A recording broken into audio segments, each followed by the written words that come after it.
నమస్తే మిత్రులారా, నేను మీ శ్రీనివాస్ చౌహాన్ అడ్వకేట్. మిత్రులారా, అప్పీల్ చేసుకోవడం అనేది మన హక్క. ఏ సందర్భంలో మనము అప్పీల్ చేసుకోవాలి?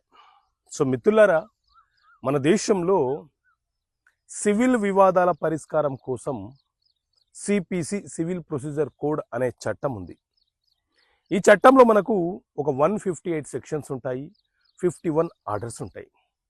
ఇందులోని సెక్షన్ 96 ఏం చెప్తుంది అని అంటే, ఎవరైనా సరే తనకు అన్యాయం జరిగిందని న్యాయస్థానంలో కేసు ఫైలు చేసి న్యాయస్థానం ద్వారా విచారణ జరిపించి ఆర్డరు పొందే అవకాశాన్ని, హక్కుని కలిగి ఉంటారు.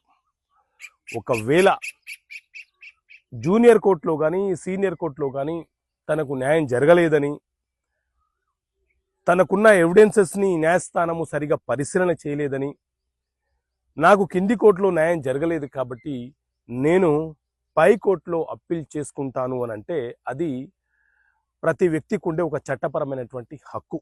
అతను with in the limitation of టైంలో, ఒకవేళ జూనియర్ కోర్టు కానీ సీనియర్ కోర్టు కానీ ఆర్డర్లు డిక్రీలు ఇచ్చి ఉంటే మనము వాటిని ఛాలెంజ్ చేస్తూ డిస్ట్రిక్ట్ కోర్టులో అప్పీల్ చేసుకునే వెసులుబాటు ప్రతి వ్యక్తికి ఉంటుంది. అదేవిధంగా డిస్ట్రిక్ట్ కోర్టు ఏదైనా ఒక సివిల్ వివాదాన్ని విచారణ జరిపి తీర్పులను ఇచ్చిన తర్వాత ఆ తీర్పుల నుంచి సంతృప్తి పడకపోతే మనము హైకోర్టులో అప్పీల్ చేసుకునే వెసులుబాటు మనకు ఉంటుంది.